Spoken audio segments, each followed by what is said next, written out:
energy bills are rising at a historic rate, and there's no end in sight. Talk to enough people and you'll soon realize nearly everyone's shocked at their recent electricity bills. Some studies reveal energy costs have skyrocketed by as high as 60% in as little as 2 years. That's why tens of thousands are installing this magical little device from SavePowerBills.com to help slash their energy bills. This sophisticated gadget stabilizes electrical currents, reduces dirty electricity, and helps protect your appliances and electronics. Simply plug it into your home's wall outlet to help lower energy consumption and ultimately help reduce your power bills every month. Countless 5-star reviews back up the notion that this device is one of the most efficient ways to save money while beating the greedy power companies. But there's more. If you order now, you'll also receive 65% off, fast shipping within the USA, hassle-free returns, and last but not least, a 60-day satisfaction guarantee. Just go to SavePowerBills.com to take advantage of this limited time deal before they sell out. Once again, that's SavePowerBills.com.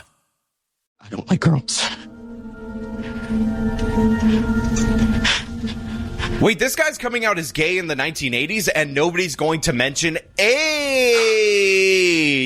What about AIDS? Will, we're worried that you might get AIDS. It's the 1980s. This is the number one concern for the gays, but for whatever reason, nobody is mentioning AIDS.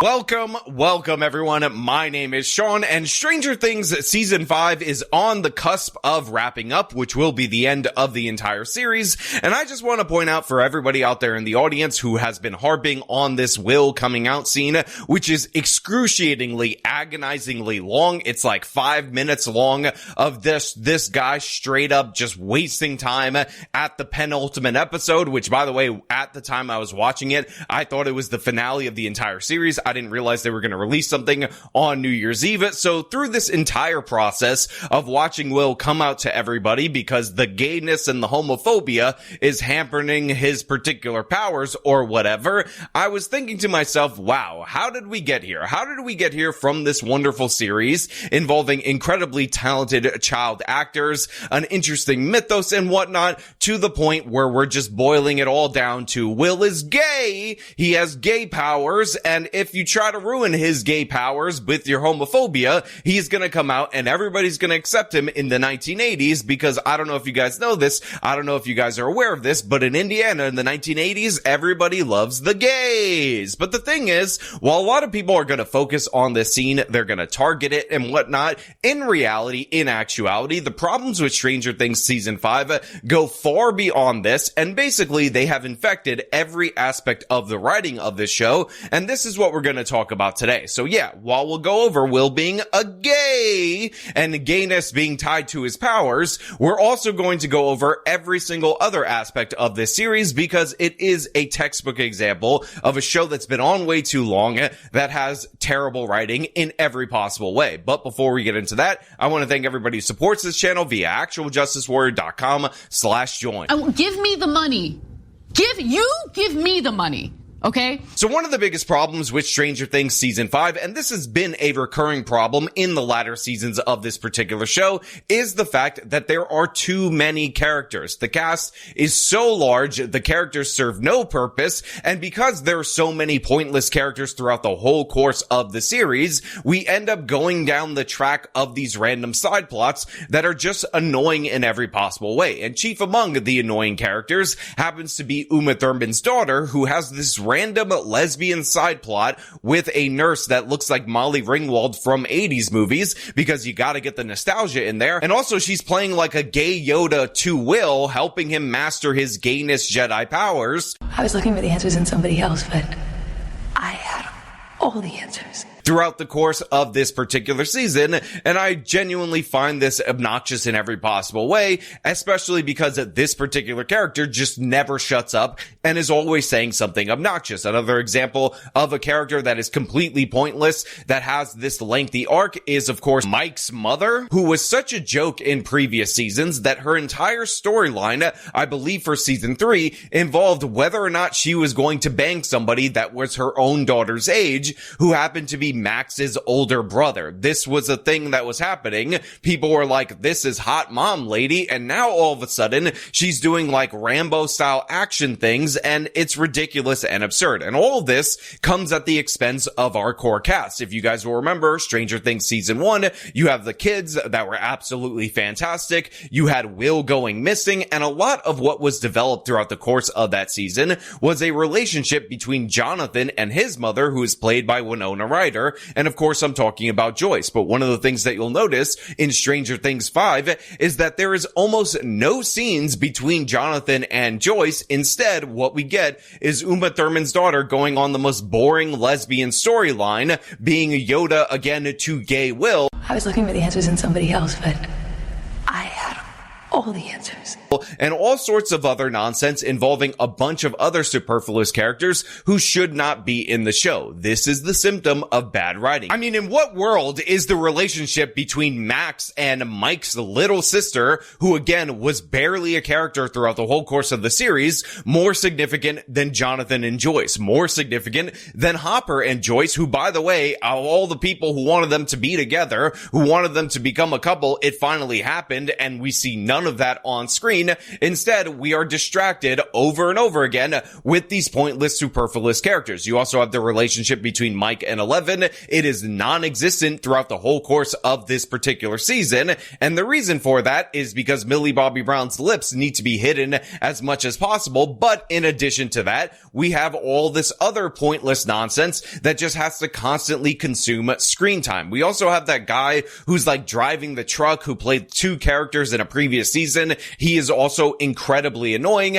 I believe in the last episode, he was calling the teacher of Dustin Snookums for some reason, something that's supposed to be funny. Do you guys get the comedy? And again, this is just bad writing stacked on top of bad writing, a lack of focus on what is important in the final season of this particular show. And I also want to point out that a lot of the focus is being diverted to the worserer actors, the worserer actresses. So it's not even entertaining when they're dealing with these pointless conversations and pointless character interaction. But that isn't even the worst of it. You see, because characters have nothing to do, because there's not enough screen time to develop the relationships that we actually care about, we end up with random moments where people get these like eureka kind of epiphanies in order to move the plot forward, and it's almost as if the writers are assigning these epiphanies randomly to certain characters. And a perfect example of this, hold on one second. Let me just open this can of alcoholic beverage right quick in order to make my point. This aluminum can. Hold on, I had to sip this. And by the way, I don't know if you guys know this, but this can is made of aluminum, and aluminum is also used to make foil, and also we need to foil the plan of Vecna, so what we have to do is kind of wrap him up in some kind of aluminum foil containment thing, and this is going to be our plan in order to defeat the final villain of the show. And yes, I've been drinking heavily during the production of this particular video, and yeah.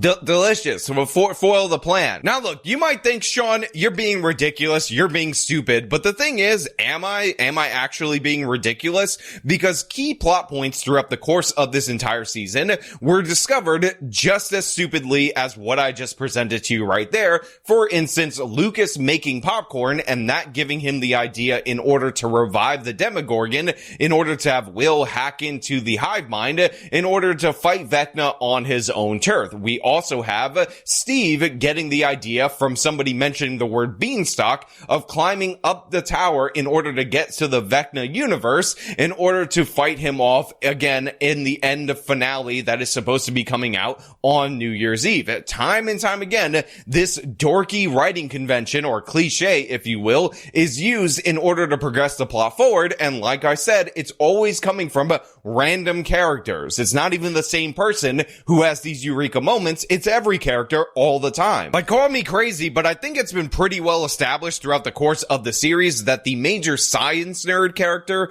happens to be Dustin. Steve is just a jock. He is not somebody who thinks of all these crazy things. And Lucas, again, while a nerd, while a D&D guy, is one of the cooler kids among Energy bills are rising at a historic rate, and there's no end in sight. That's why tens of thousands are using this amazing little device from SavePowerBills.com. It's a small but smart gadget that stabilizes electrical currents, reduces dirty electricity, and helps protect your electronics. Just plug it into your home's wall outlet to help lower energy consumption and ultimately help reduce your power bills every month. Order now to get 65% off plus many free bonuses before they sell out by going to SavePowerBills.com. That's SavePowerBills.com. Order now. The group of nerdy kids that we're following, so he is also unlikely to just come up spontaneously with these eureka plans. But guess what? This is what the show does, and each and every episode seems to have like 6 of these moments, and they're always assigned to the most randomest of random characters. Again, this is called bad writing, and considering we had like a 4-year gap between the previous season and this one,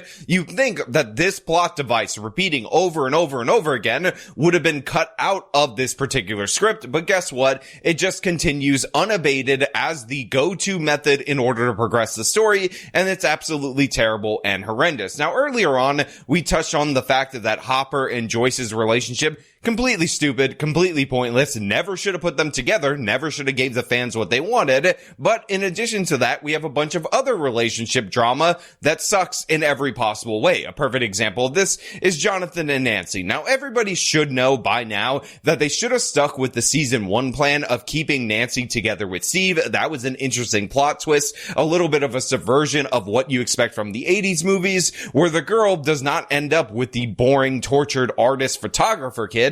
She stays with the jock because it turns out the jock is actually not that evil of a person, even though throughout the 80s he's typically depicted as that evil person. Well, this show is a current year show, and in current year, a straight woman can never ever be happy with no man. She don't need no man. So we have this horrible, awkward scene of an unproposal between Jonathan and Nancy when they're about to die, where they're talking about how they hate each other's music and they hate each other's habits, and in reality, Nancy is just going to be so much better off as Rambo, alone, not in a relationship, because no straight white woman needs no relationship with a straight white man. We can't have that in the series, so that is a major plot point. Again, sending you a message that women need to be independent, especially if they are women that happen to be with white men, because we don't get the same treatment for Max, even though that is a character that is more likely to tend toward independence rather than Nancy. But the messages don't stop there, because of course we gotta go back to Will. We have to talk about something that even goes beyond his extremely long coming out scene. I mean, the thing was like 10 minutes long. 10 minutes of my life was ripped away, and by minute 20 of this coming out scene, I wanted to die. But the thing is, I knew that there was still about 45 minutes left in him coming out to all of his different friends. But one of the things that you'll notice, if you're paying attention to what is called symbolism in films and movies and whatnot, is that Will's special magical powers seem to be directly tied to his gayness. I was looking for the answers in somebody else, but I had all the answers. First and foremost, there is this fight to make sure that he is labeled a sorcerer and not a wizard, and this is because wizards learn their powers, but Will's powers happen to be innate like his gayness, even though, again, in the beginning of the show, it appears he produced this change from interaction with Vecna that many have described as a little bit of a questionable interaction, which, by the way, they are trying to heavily divorce from Will's gayness and from his powers,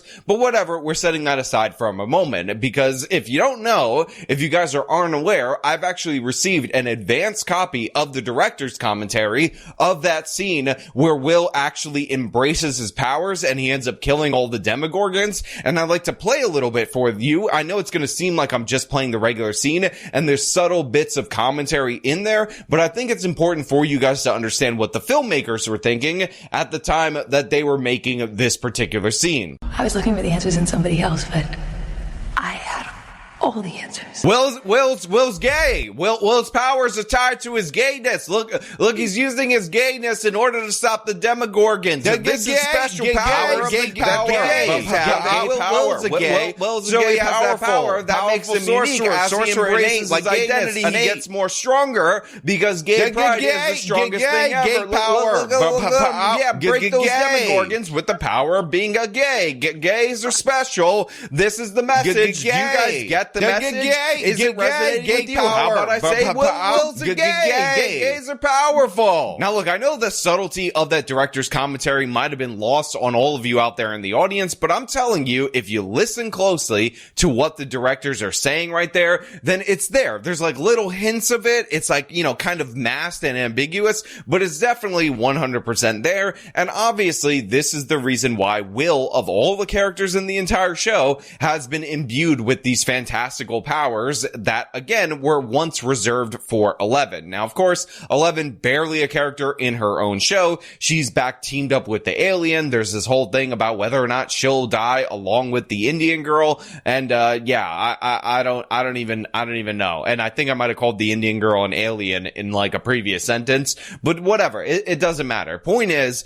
that this show has been crippled by the weakness of the writing and by the fact that the kids are no longer kids. They took way too long in between these seasons. I remember back in the day, TV shows used to come out every year would be a new season.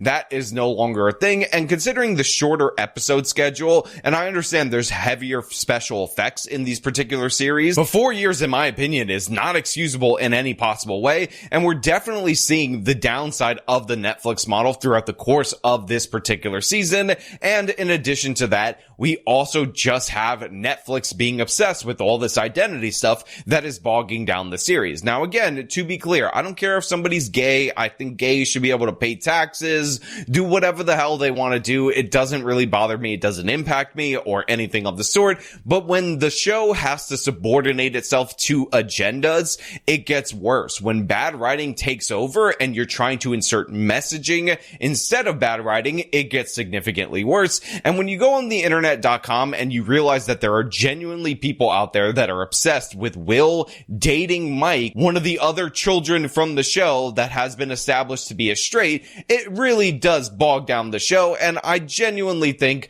that we are in disastrous territory for this season. And by the way, chief among the people that are to blame for this are those Justice for Barb people, because one of the reasons why there's so many characters with nothing to do in the show is that they can't kill any of the characters off because people on the internet.com got so outraged about Barb's death, which did not matter at all whatsoever. So now the Duffer Brothers appear to be scared to do anything risky, anything unusual. So instead, we get 80s references to previous seasons of Stranger Things, and it's just annoying in every possible way. And also, in addition to that, we have constant eureka moments. So my prediction for the end of Stranger Things is that Will is going to save Eleven somehow with his magical gay powers. You're gonna have the Indian girl maybe alluded to as a traitor, but she won't actually be a traitor because minorities can never betray anybody at all whatsoever, even though it makes sense for her to be like possessed by or controlled by Vecna. But they're all gonna team up in order to annihilate Vecna. The power of gayness will take over absolutely everything. And of course, Max is gonna be in Vecna's mind fighting him there because we need the girl power moments. And yeah, it's actually pretty sad that Stranger Things, which was about a group of kids embracing a new child, which happened to be 11, as their friend Will got missing, ended up devolving into this, oh my god, the gays? Every gay needs a happy ending? Is gay Uma Thurman's daughter gonna go to Enzo's with gay discount Molly Ringwald? Well, the Will's a gay. He's got gay sorcerer powers. Gay! That's really where we're at in terms of the show right now, and it's absolutely sad. But I want to know what you guys think down in the comments below. As per usual, if you like the video, show them by leaving a like, subscribe for more content, follow me on my social medias, support me via support links in the description of this video. This has been me talking about Stranger Things 5 being absolutely terrible. Till next time.